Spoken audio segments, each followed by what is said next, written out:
No se asuste con lo que oiga a continuación. Es el eco del pasado cuando empezaron las emisiones de Radio Sefarad a finales de enero del 2004 y cuyos informativos semanales hemos reunido para revivir lo que entonces pasaba desde la perspectiva de nuestro tiempo.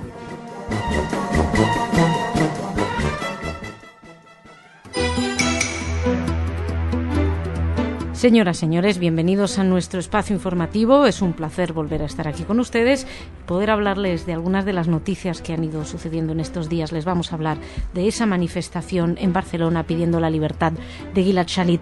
También nos vamos a acercar al último desencuentro entre el Vaticano y Israel y veremos una noticia con respecto a la participación del Ministerio Alemán de Relaciones Exteriores durante la Shoah.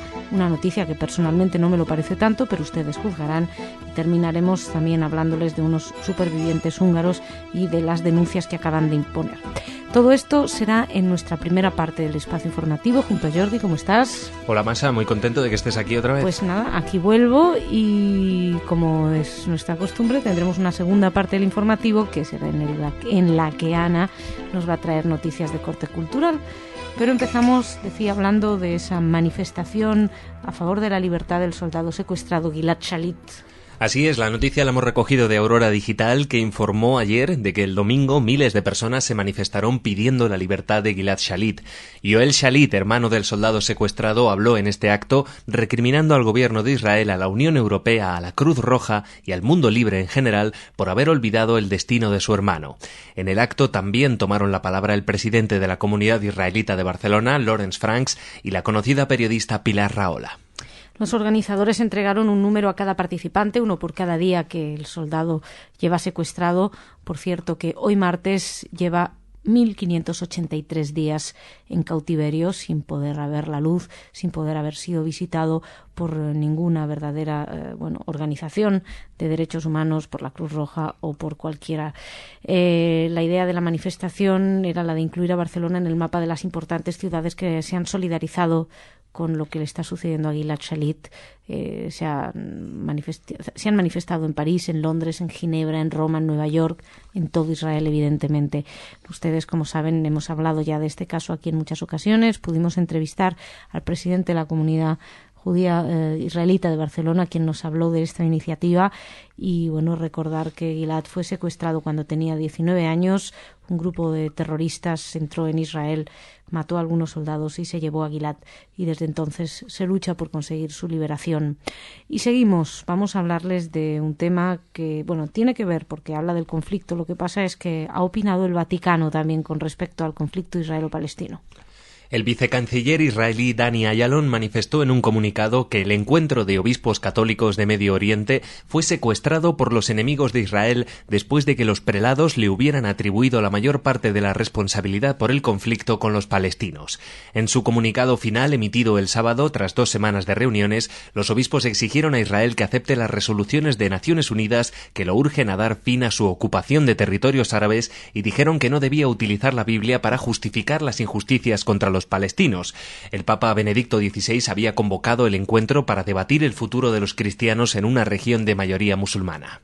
Lo cierto es que han sido estas declaraciones que han molestado mucho a los dirigentes israelíes. De hecho, las conclusiones fueron divulgadas el sábado y ya desde el domingo hubo mucho malestar. De hecho, Dani Ayalon dijo también que le parecía insostenible, imperdonable que los católicos hablaran de las injusticias que se cometen para justificar la Biblia o las injusticias que son justificadas por la utilización de la Biblia. Ellos dijeron que condenaban el terrorismo y el antisemitismo, pero dijeron que gran parte de la culpa por el conflicto la tiene Israel. Hablaron de la ocupación, hablaron del muro, hablaron de los retenes militares, de prisioneros políticos, de viviendas demolidas, y también hablaron de impedimentos a la vida socioeconómica de Cisjordania y la Franja de Gaza como factores que dificultan cada vez más la vida de los palestinos. Habría que recordarles que la vida socioeconómica de Cisjordania está atravesando uno de los mejores momentos que ha atravesado jamás, pero esto es otro tema. El portavoz de la Cancillería israelí, Yigal Palmor, dijo que era absurdo que el Estado judío sea condenado, ya que es el único país de la región donde a los cristianos les va bien, y de hecho dio datos, dio estadísticas que mencionó, donde había unos 151.700 cristianos en Israel el año pasado, mientras que en 1999 eran solo 132.000 y hace 2 décadas 107.000. Luego tan mal no los deben estar tratando cuando están aumentando. Los obispos, algunos defendieron diciendo que solo el mensaje final es el válido de la opinión del conjunto y no de uno en uno, pero bueno, lo cierto es que esto parece que no va a ayudar a unificar las posturas. Y seguimos ahora con una noticia que a mí personalmente me sorprende que sea la noticia. Yo creo que la noticia sería lo contrario, pero bueno. Según una comisión investigadora, el Ministerio Alemán de Relaciones Exteriores participó de forma decisiva en el exterminio de los judíos de Europa durante la Segunda Guerra Mundial. Una comisión de historiadores, a la que el por entonces ministro de Exteriores alemán, Joschka Fischer, encargara en 2005 la investigación, llegó a la conclusión de que el ministerio estuvo más comprometido en la Shoah de lo que se suponía hasta ahora. El Ministerio de Relaciones Exteriores era una organización criminal, dijo el director de la comisión, el historiador Eckhard Konze, de la Universidad de Marburgo, en declaraciones al diario Der Spiegel. Sí, porque estas declaraciones fueron recogidas por este diario, también por el Frankfurter Allgemeine Zeitung, y yo insisto, creo que la noticia hubiera sido que el Ministerio de Exteriores se hubiera opuesto, pero bueno, las conclusiones dicen que no, que respaldó en todo momento la política de agresión nacional socialista, participó activamente desde el principio en el exterminio y que durante décadas parece ser que se dijo que se había desmarcado, pero que no es verdad, nunca se desmarcó. Según, incluso parece ser que habría desplegado grandes esfuerzos después del fin de la guerra para encubrir su pasado nazi, este ministerio. La comisión fue creada por quien era ministro del Exterior, entonces Joschka Fischer, y quería echar luz sobre el papel del ministerio durante el nazismo. Y según dijo, estaba conmocionado por las dimensiones de la implicación del ministerio en la Shoah. Y el informe se llama el Ministerio de Relaciones Exteriores y el pasado, diplomáticos alemanes en el Tercer Reich y en la República Federal Alemania. Fischer dijo que su consternación fue en aumento a medida que avanzaba en la lectura del informe y que se mostró especialmente conmocionado, les leo textualmente, por el papel de la Central para la Defensa del Derecho de la ERA después de la guerra. La calificó de uno de los mayores escándalos porque fue una central para la protección de los criminales. Además, explicó que la central realizó y distribuyó listas de criminales de guerra buscados en el exterior para que ninguno de ellos se trasladara a un país donde lo amenazara la prisión o un juicio. El actual ministro de Exteriores, Westerwelle, resaltó la importancia del informe, que va a ser presentado la semana que viene en Berlín y va a salir inmediatamente a la venta al público, si no es presentada ya en esta. En fin, y seguimos hablando también del pasado. Hablamos de los esfuerzos de los judíos húngaros para que se haga justicia. Así es, Masha. Supervivientes húngaros de la Shoah y familias de las víctimas denunciaron a la República de Hungría y a sus 2 compañías ferroviarias a las que acusan de colaborar con el régimen nazi para el exterminio de los judíos durante la Segunda Guerra Mundial. La denuncia fue presentada ante un tribunal de Columbia, en Estados Unidos. Según los denunciantes, el gobierno húngaro y las 2 empresas confiscaron propiedades de ciudadanos judíos y los trasladaron hasta los guetos y los campos de concentración y de exterminio. Sí, también algo sabido, pero bueno, las víctimas judías del Holocausto húngaro solo piden lo que se les debe, explicaban los supervivientes, compensación y restitución por las atrocidades que sufrieron a manos de los acusados. Se han identificado al menos 300 supervivientes que podrían beneficiarse de las compensaciones, aunque parece ser que puede que haya unos 5.000 supervivientes húngaros. Y Jordi, con esto lo dejamos, nos vamos a hablar nosotros de cultura, pero contigo nos reencontramos mañana. Muchas gracias.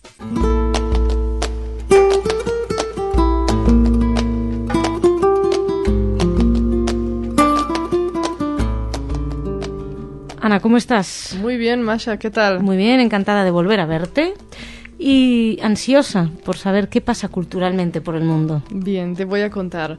Lo primero es los premios Samuel Toledano. Aquí ya los conocemos, premios que se dan por conocimiento entre los pueblos español y judío. Siempre hay un galardonado israelí y uno español.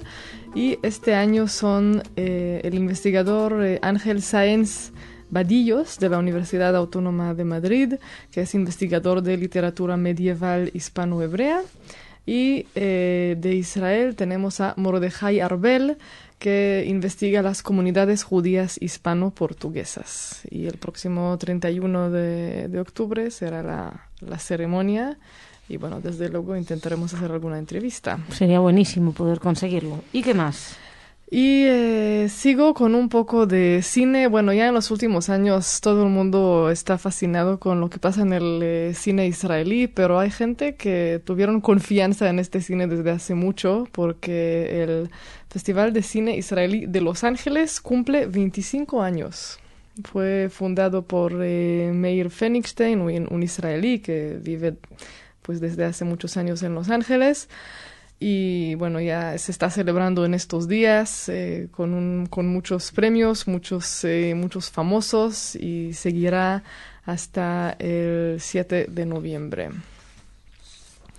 Y termino con una presentación de la película Después del fin del mundo. Es una película que se basa en el libro Lejos de Toledo de Ángel Wagenstein. A quien algunos de nuestros oyentes recordarán, el autor del Pentateuco de Isaac. Hicimos aquí alguna entrevista sobre este libro. Y Lejos de Toledo es un libro en el cual habla de su infancia en la ciudad búlgara de Plovdiv.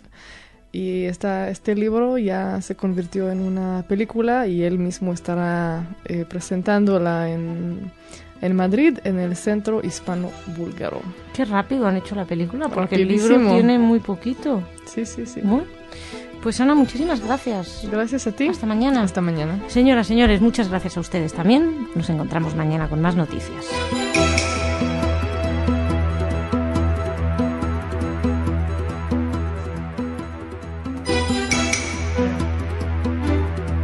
Señoras, señores, bienvenidos a nuestro espacio informativo.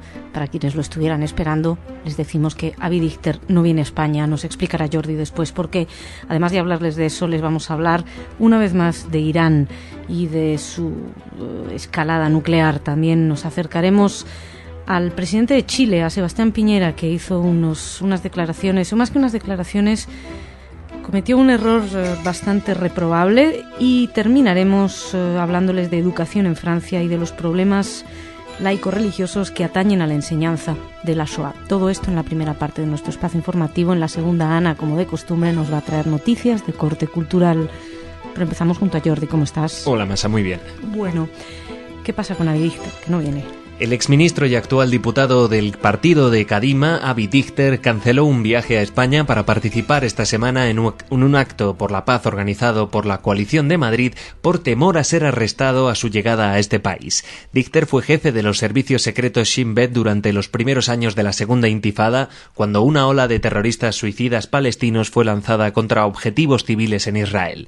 Posteriormente fue ministro de Seguridad Interior en el gobierno de Ehud Olmert, y organizaciones humanitarias internacionales lo han acusado infructuosamente de crímenes de guerra. Sí, Dichter no viene. Quien sí viene es Mohamed Dahlan, que es ex jefe de Seguridad Interior en Gaza, que fue acusado también por Hamás de haber creado represión y torturas durante los años 90, después de la creación de la Autoridad Palestina. En cualquier caso, les recordamos que Dichter es uno de los 7 políticos y ex altos mandos israelíes que figuran en la querella admitida en 2009 por el juez de la Audiencia Nacional, Fernando Andreu, para juzgar en España a los responsables por la muerte de 14 civiles palestinos en un ataque aéreo israelí en Gaza en el año 2002, que tenía como objetivo, o sea, que cumplió, matar al líder del brazo armado del grupo terrorista Hamás, Salah Shehadeh.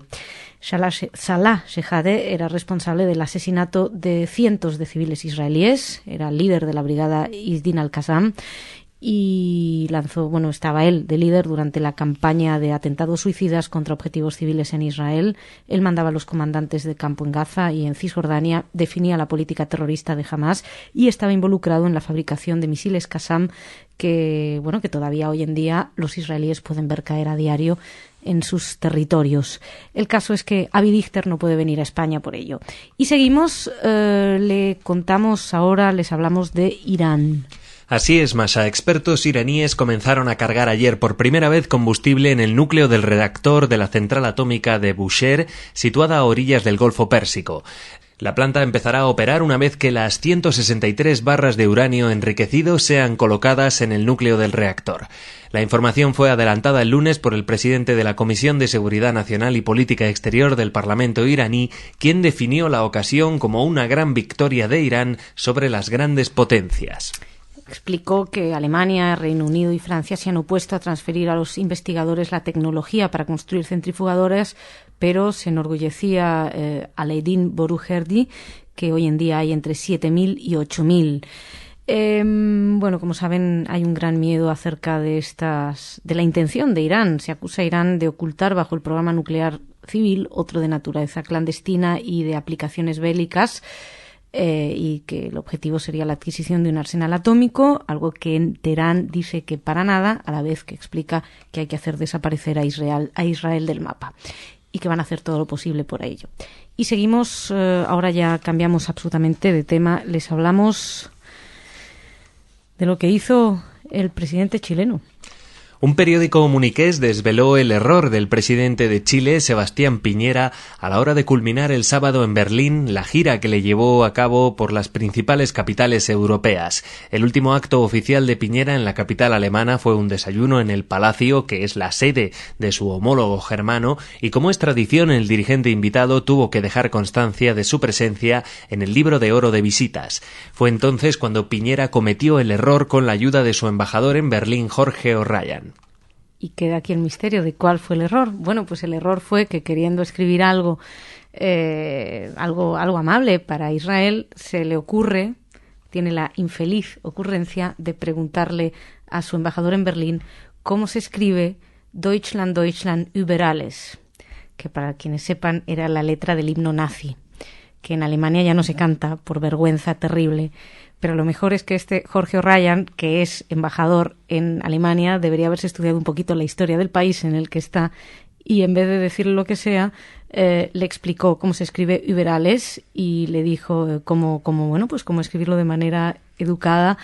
Lo que pasa es que, le deterioró las dos palabras en voz alta y entonces le pidieron a Piñera que por favor no siguiera con eso, que no lo escribiera. Así que la verdad es que es sorprendente que no lo supiera. Y seguimos, ahora hablamos de educación en Francia. El Alto Consejo para la Integración en Francia informó de crecientes problemas con alumnos con antecedentes inmigrantes que rechazan cursos sobre el Holocausto, las cruzadas o la evolución, piden comidas árabes y rechazan la cultura francesa y sus valores.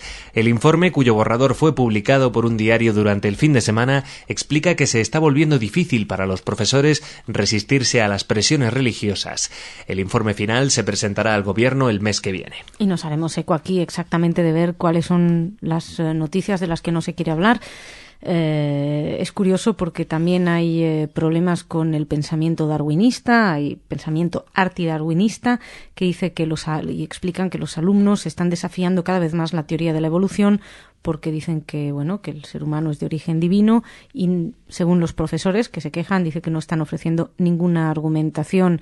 Los maestros se están enfrentando con muchos problemas cuando quieren hablar de la Shoah, porque evidentemente hay alumnos que no quieren hablar de la Shoah, pero también con otros temas como la guerra entre Francia, la guerra en Argelia, y tienen problemas cada vez que tienen que debatir asuntos relacionados con Israel y con los palestinos o con acciones militares de Estados Unidos en países musulmanes. Así que parece que se está convirtiendo en una ardua tarea, si es que alguna vez no lo fue, esto de la enseñanza. Jordi, muchísimas gracias. Gracias, Masha. Seguimos mañana. Nosotros ahora vamos a hablar de cultura con Ana.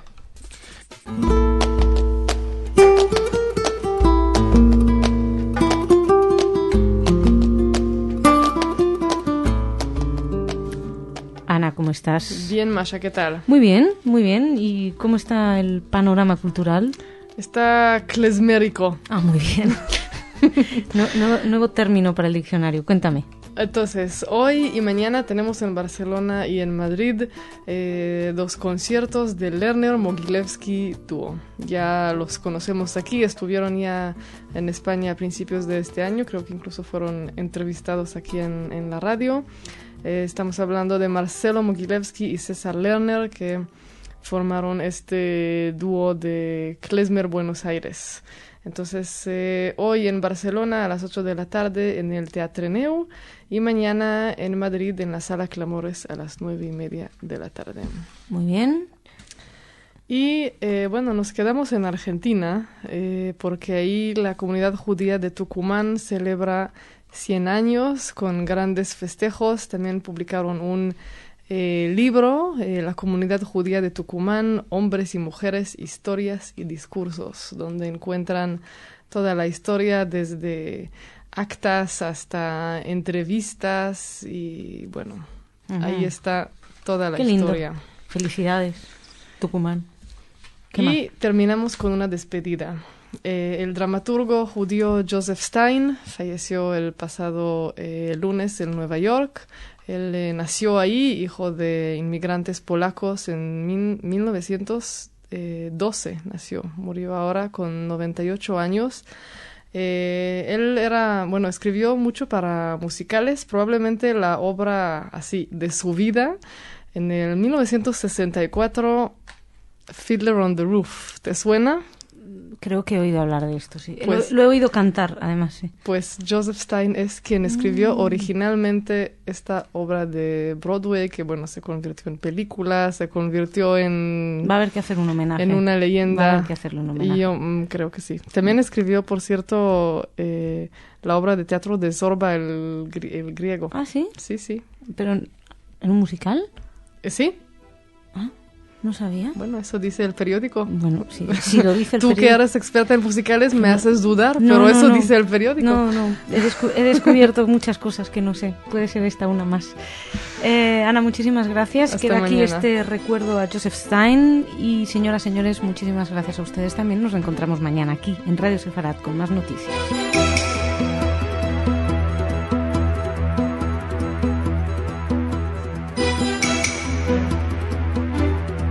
Señoras, señores, bienvenidos a nuestro espacio informativo en el que tendrá mucho protagonismo América del Sur.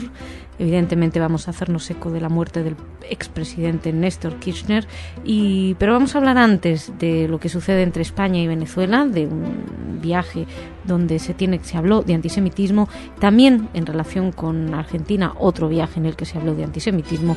Terminaremos, eso sí, en Europa, hablándoles de Igor Kolomoisky, quien es, el nuevo presidente del Consejo Europeo de las Comunidades Judías. Todo esto será en la primera parte de nuestro espacio informativo. En la segunda, Ana nos va a traer noticias de corte cultural. Pero empezamos junto a Jordi. ¿Cómo estás? Hola, Masa, muy bien. Bueno, decía que íbamos a empezar por esa noticia que nos lleva a los españoles a Venezuela. ¿Qué pasa? Así es, Masa. Radio Nacional Venezuela informó ayer que el director del despacho del Ministerio del Poder Popular para Relaciones Exteriores de Venezuela, Temir Porras, recibió a la embajadora itinerante para las comunidades judías del Ministerio de Asuntos Exteriores del Reino de España, Ana Salomón, con quien intercambió algunas ideas acerca de la situación de la comunidad judía en Venezuela. A la salida de la reunión, Porras expresó que este encuentro tiene como objetivo seguir el acercamiento que lleva adelante el gobierno venezolano con la comunidad judía venezolana e internacional, y destacó que en este acercamiento España desempeña un papel de acompañamiento y facilitador del diálogo. Durante la reunión también estuvieron presentes el embajador de España en Venezuela, Juan Serrat, y el director general de Casa Sefarad Israel, Diego de Ojeda. Hay que destacar que Radio Nacional Venezuela es un medio gubernamental donde, insistían en que desestimaban la opinión informativa que llevan adelante algunos medios de comunicación que tratan de asociar a Venezuela con antisemitismo y con racismo. El alto funcionario venezolano invitó además a las organizaciones y personalidades que visiten Venezuela para que puedan ver ellos mismos que Venezuela es una nación donde no hay cabida a las manifestaciones de odio y de racismo. En ese sentido, recordó el encuentro que tuvo Hugo Chávez con presidentes del Consejo Judío Latinoamericano y con el Comité Judío Mundial. En cualquier caso, tampoco es fácil olvidar, igual que ese encuentro de Hugo Chávez, algunas noticias que nos han ido llegando a lo largo de estos años, como por ejemplo acoso por parte de la prensa gubernamental, de los medios gubernamentales, también la toma de la sinagoga, también incluso algunos enfrentamientos. Pero bueno, queremos creer que España en ese sentido puede jugar ese rol conciliador del que estaban hablando o de facilitador de diálogo. Y seguimos, ahora sí, les hablamos de quien fuera presidente de la Argentina y que falleció ayer. El presidente de la DAIA, Ando Dolcis, expresó su pesar por la muerte del expresidente Néstor Kirchner, quien falleció ayer en la provincia de Santa Cruz, en la Patagonia argentina, como consecuencia de un ataque al corazón. El expresidente había sido internado el pasado 11 de septiembre en el Sanatorio de los Arcos, donde le practicaron una angioplastia. La agencia judía de noticias destacaba ayer que Kirchner tuvo un papel importante en la relación con la comunidad judía argentina al llevar al escenario de las Naciones Unidas el reclamo para que los ciudadanos iraníes acusados de participar en el atentado a la AMIA se presten a declarar ante la justicia argentina. Por cierto, que todavía el gobierno no ha respondido ante el rechazo de Irán de un tercer país, que el gobierno argentino, queremos decir, al rechazo de Irán a la propuesta del gobierno argentino de que un tercer país viniera a mediar. En cualquier caso, las demostraciones de dolor y de pena por la muerte del expresidente tenían lugar en varios medios. Por ejemplo, también incluso el rabino Samuel Levin, referente de la ortodoxia judía en la Argentina, describía el gran dolor que le provocó la noticia. También el rabino de Betel, Daniel Goldman, se mostraba consternado por el fallecimiento de Néstor Kirchner. Sin duda alguna, tendremos oportunidad de hablar más de esta figura y de ver de cómo lo vive la comunidad judía, no, obviamente toda la sociedad argentina y específicamente en algún caso la comunidad judía ahí. Y no nos vamos de la Argentina, les hablamos ahora mismo de cómo se lucha o cómo se está intentando luchar contra el antisemitismo. Efectivamente, Masha, el canciller Héctor Timerman recibió en su despacho a la enviada especial del Departamento de Estado de los Estados Unidos de América para monitorear y combatir el antisemitismo, Hannah Rosenthal. Durante este encuentro se trataron diversos temas vinculados a la lucha contra el antisemitismo, las consecuencias de los atentados contra la Embajada de Israel y la AMIA en la sociedad argentina, las actividades que se realizan en materia de educación y el sentido de la enseñanza de la Shoah.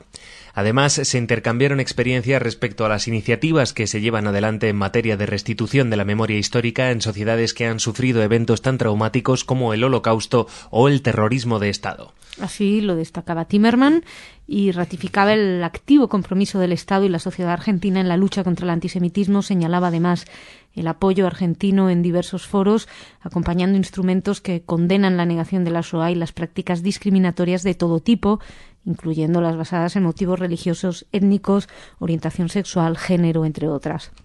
Además, también se reiteró la convicción de Argentina acerca de la importancia de que la Shoah sea rememorada, comprendida y que su estudio contribuya a la prevención de atrocidades futuras. Por cierto, que hay que destacar que desde el año 2002 Argentina es el único país latinoamericano miembro del ITF, del Grupo de Trabajo para la Cooperación Internacional en Educación, Rememoración e Investigación del Holocausto. Además, también habló de las muchas iniciativas que se están desarrollando en toda Argentina pues para reivindicar, para luchar contra ese antisemitismo. Y, como les decía, terminamos con una noticia de Europa, en esta ocasión con un nuevo nombramiento.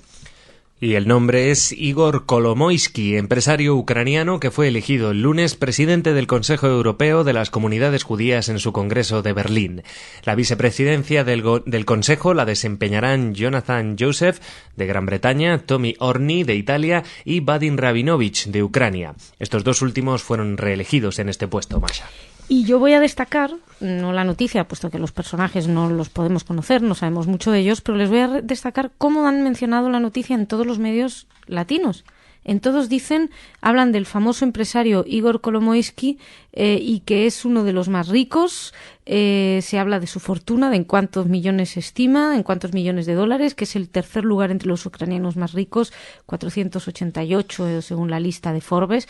Y llama la atención porque uno se pone a mirar en prensa de habla inglesa, donde destacan que es un exitoso empresario, evidentemente, que ha estado al mando de varias empresas durante muchos años, que ha sido un buen directivo de ciertas empresas. Hablan del tipo de que es una persona con intereses en muchos aspectos distintos. Digamos que no solamente destacan su fortuna o no fortuna, sino también en qué medida, como directivo o como persona que ha estado, pues ha sido gerente de algún modo de algunas empresas, puede estar al mando de un grupo. En fin, es lo que hay. Jordi, muchas gracias. Nos reencontramos mañana. Yo ahora me voy con Ana a hablar de cultura.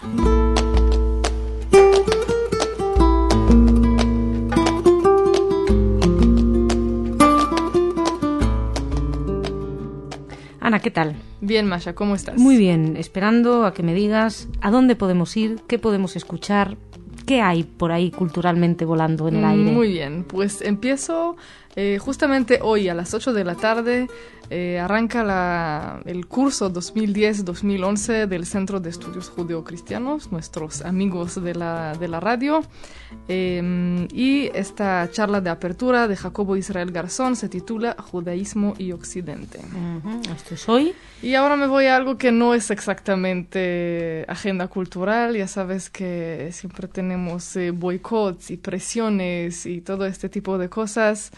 En estos días lo que sucede, por ejemplo, tengo aquí dos ejemplos de estos días.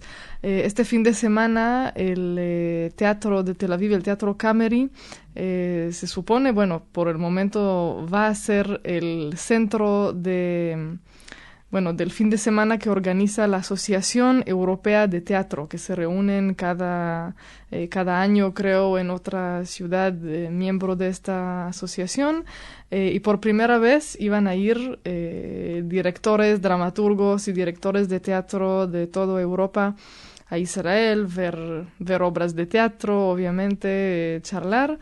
Y te imaginas que hay cierta presión y llamamientos de organizaciones, tanto dentro de Israel como fuera, que dicen que no vayan a ver teatro en Tel Aviv. Triste. ¿Y qué pasa? ¿Y van a hacerlo? No se sabe, ¿no? No, por el momento parece que sí va a ser. O sea, hasta, como dices tú, que hasta que grabamos esta edición...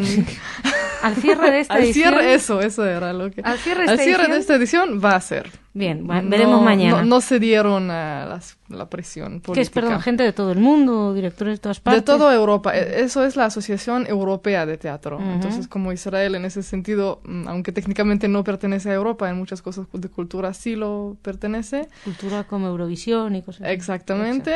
Y también la Asociación de Teatro. Y lo otro que también en estos días, en este contexto, es que la ópera de Cape Town va a ir en noviembre a Israel para presentar Porgy and Bess en la ópera israelí. Y el mismísimo Premio Nobel de la Paz Desmond Tutu de Sudáfrica decía que lo que ellos hacen sería como ir a Sudáfrica en los días del apartheid y que no deberían ir a cantar Porgy and Bess en Tel Aviv, pero también parece que lo van a hacer. Al cierre de esta edición siguen yendo. Exactamente. Y termino, ahora sí, con algo más agradable. Las séptimas jornadas sefardíes en La Rioja. En San Millán de la Cogolla se celebran del 8 al 11 de noviembre. Y estas jornadas siempre son interesantes, pero esta vez van a ser también divertidas, porque el tema es el humor. Con bien. Charlas, mesas redondas y mucho cine, porque obviamente los temas serán Woody Allen, los hermanos Marx. ¿Qué nombres conocidos, aparte de los hermanos Marx y Woody Allen, tenemos? Claro, y también Karen Sarjón, ¿se acuerdan de ella seguramente de Estambul? Va a presentar así como una pequeña... como un monólogo titulado Humor en escena, canciones, dichos y más. Así que muy bien, eso suena muy divertido. Ana, muchas gracias. Gracias a ti. Señoras, señores, a ustedes también muchas gracias. Nos reencontramos mañana con más noticias.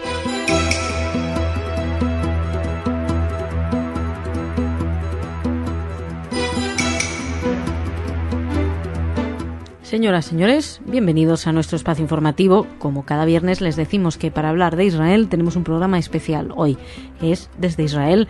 En él, nuestro corresponsal en la zona, Salem Ergi, nos cuenta de qué se está hablando y qué está pasando. Nosotros aprovechamos estos días para echar un vistazo rápido alrededor del mundo, qué es lo que está pasando, sobre todo con el tema del antisemitismo. Bien, pues en esta ocasión vamos a hablarles de esa amenaza, pero también les vamos a hablar de la cárcel que se ha dado en algún país por incitar al odio, de la suspensión en otro país a una persona por ser antisemita y de unas pegatinas judeófobas que también en otro país han llevado a una condena. Todo esto va a ser en la primera parte de nuestro espacio informativo. En la segunda, Ana nos va a traer noticias de corte cultural. Pero empezamos junto a Jordi. ¿Cómo estás? Hola, Masha. Y empezamos hablando de esa amenaza antisemita. Así es, Masha, porque el Congreso Judío Europeo ha alertado de que determinadas comunidades judías se encuentran en serio peligro después de la última ola de antisemitismo. En el comunicado de la asociación se dan varios ejemplos, como el de una escuela católica subvencionada por el gobierno de Amberes que organizó el Día de Palestina, lleno de insinuaciones antisemitas en las actividades para los más jóvenes. Uno de los puestos de ese evento tenía por nombre Arrojar a los soldados al mar, en el cual se invitaba a los niños a arrojar imágenes de soldados israelíes en dos grandes tanques. Muy educativo todo, como ven. El Congreso Judío Europeo es el organismo cumbre elegido democráticamente como representante del judaísmo europeo y se ocupa de convocar a los gobiernos de Europa y de la Unión Europea a iniciar una campaña contra la intolerancia y el antisemitismo y recordar a los ciudadanos europeos que la nueva Europa fue levantada después de la Segunda Guerra Mundial en base a ese concepto de nunca más. Bueno, pues han puesto este ejemplo, también pusieron otro ejemplo, el de Malmö, que hemos traído aquí en varias ocasiones, una ciudad donde están teniendo muchísimos, una ciudad sueca, donde están teniendo muchísimos problemas los judíos. Incluso ha habido varias informaciones acerca de que están saliendo todos los judíos de Malmö. Entre otras ocasiones, por ejemplo, otros ejemplos dan que en un evento para niños organizado por la comunidad judía de Malmö, pues entraron una banda de jóvenes gritando Heil Hitler y cerdos judíos a los niños, además de que el recién elegido intendente de la ciudad, Ilmar Reepalu, dijo que bueno, que sí, que efectivamente el antisemitismo es un problema, pero que es un claro resultado del conflicto israelo-palestino y que bueno, que también ellos reciben problemas por parte del sionismo y del antisemitismo. Bueno, hizo unas comparaciones absolutamente fuera de lugar y precisamente al respecto hablaba el presidente del Congreso Judío Europeo, Moshe Kantor, diciendo que las comunidades judías reducidas se ven expuestas a una situación en la que están amenazadas tanto verbal como físicamente por parte de los elementos fundamentalistas, por grupos de la extrema izquierda por un lado, la extrema derecha y los neonazis por otro, pero que si no pueden gozar de protección y de tranquilidad por parte de las autoridades, entonces se está ingresando en un periodo sumamente oscuro. Son estas las palabras que alertan de esta situación que se está viviendo y que es muy interesante precisamente la reacción que tuvo el intendente de Malmö de decir, bueno, sí, puede que haya un brote antisemita, pero es que la culpa es de lo que pasa con Israel. Y esto es un poquito lo que, aunque aquí lo han dicho de una manera tan torpe, en el fondo da la impresión que es lo que se está intentando justificar a lo largo del mundo. Cada vez que hay un brote antisemita dicen, sí, lo que pasa es que en ese momento Israel hizo no sé qué, como si eso fuera una justificación para ese antisemitismo, que sobra decirlo evidentemente, pero por si acaso lo recordamos, no tiene justificación alguna. Y seguimos, les hablamos de países y de soluciones, casos algunos de ellos curiosos. Vamos a empezar en Alemania. Hablamos de un político alemán de extrema derecha que fue condenado a 10 meses de prisión y a una multa de 6.000 euros acusado de incitación al racismo por comentarios ofensivos que profirió contra turcos y judíos en un evento que tuvo lugar el pasado mes de febrero. El fiscal solicitó para Udo Pastors una pena de 4 años de prisión y los jueces debieron volver a escuchar sus disertaciones del mes de febrero pasado. En su discurso, el político expresó que Alemania debe hacer todo lo posible para detener la inmigración al país, refiriéndose luego con expresiones despreciativas a los turcos y a los judíos. El tribunal consideró que es una clara incitación a la violencia y subrayó que Pastors no demostró señal alguna de arrepentimiento, sí demostró tener plena conciencia de sus dichos Y bueno, el tribunal no le dio todo lo que el fiscal pedía. El fiscal dijo que 1 año y medio de prisión y 10.000 euros serían un castigo más adecuado a ese respecto. Pero por lo menos se han tomado medidas, ¿no? Tenemos muy claro que en todos los países lo hicieran. Y nos vamos ahora a otro país donde también se han tomado medidas. Hoy van a ver que todo tiene que ver con tomar medidas. Y es en Polonia. El rector de la Universidad Polaca UMCS suspendió de sus tareas como docente a una profesora que se dirigió a una colega más joven que ella, también doctora, llamándola tú, la judía. A partir de ahora, esta profesora del Instituto de Ciencias de la Cultura no podrá dictar clases a los estudiantes. El miércoles, el portavoz para asuntos disciplinarios recibió el pedido del rector de esta universidad para abrir un procedimiento para la investigación de los hechos que tuvieron lugar en la Facultad de Humanidades el pasado lunes. Sí, parece ser que esta fue una manera de llamar a una colega y no gustó nada, así que la Facultad de Humanidades además quiso manifestar su opinión y dijeron que ellos estaban muy orgullosos de las investigaciones de esta Facultad de Humanidades, de esta universidad de la UMCS, sobre la historia de los judíos, sobre la cultura y que la verdad no quieren que se vea esto mancillado por este tipo de comentarios de esta profesora que era Barbara Jedinak y que está ahora mismo con una licencia por enfermedad. Todavía, por lo menos al cierre de esta edición, según lo habíamos podido leer, todavía no había aceptado la suspensión que le tenía que llegar por correo. Y seguimos y ahora nos vamos a Francia, donde les hablamos de otra decisión judicial. Así es, Masha, terminamos en Francia. Un polaco de 47 años de edad fue encontrado culpable por un tribunal de Estrasburgo por incitación al odio racial con trasfondo étnico. El individuo adornó su vehículo con pegatinas antisemitas. Un ciudadano observó el coche estacionado en una calle de Estrasburgo, fue el que dio aviso a la policía. Y la verdad es que hemos podido tener acceso a esas imágenes, a esas pegatinas, y son antisemitismo del estilo más nazi clásico conocido, también algunas modalidades modernas, pero la decisión fue inmediata y este hombre pues ha sido considerado culpable. Era un vehículo que había sido registrado en Polonia y las pegatinas estaban en diferentes idiomas: alemán, español, polaco. Como ven, se ve que debe hacer un tour antisemita de lugares donde comprar estas pegatinas. Curioso, porque luego en los periódicos se cuelan unos mensajes antisemitas tremendas y unas caricaturas impresionantes, pero ahí nadie hace nada al respecto. Jordi, muchísimas gracias. Gracias, Masha. Shabbat Shalom. Shabbat Shalom. Y hasta la semana que viene. Nosotros seguimos. Nos vamos ahora a hablar de cultura con Ana.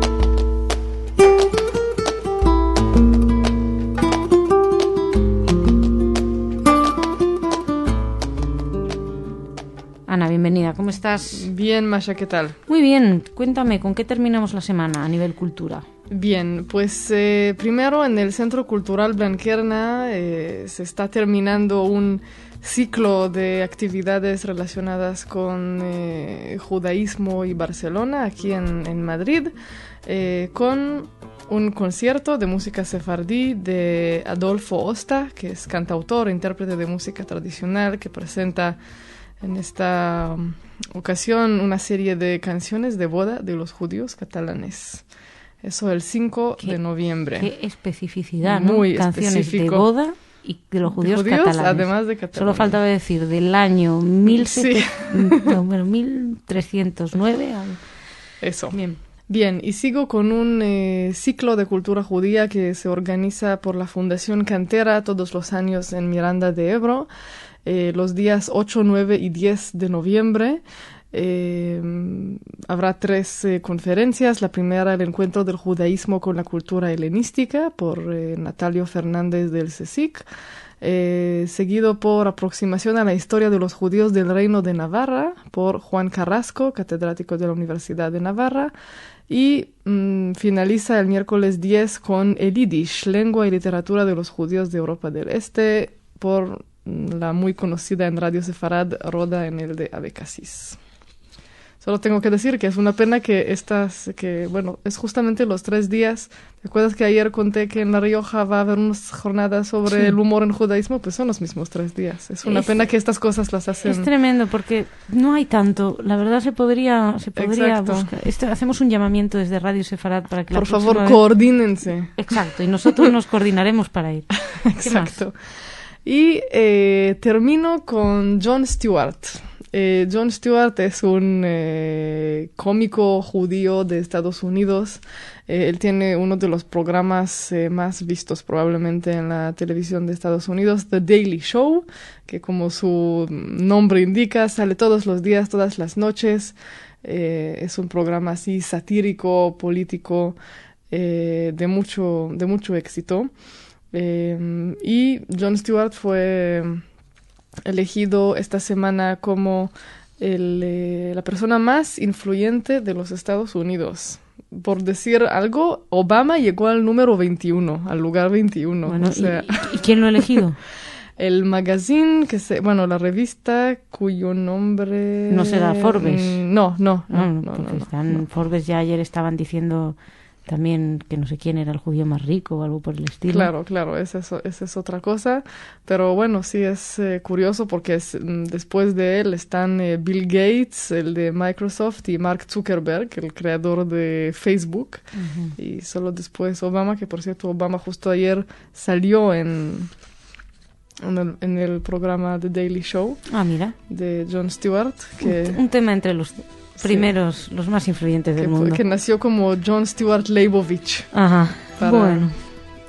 Muy bien. Eso es todo. Pues muchas gracias, Ana. Hasta aquí esta semana. Shabbat Shalom. Shabbat Shalom. Señoras, señores, muchísimas gracias.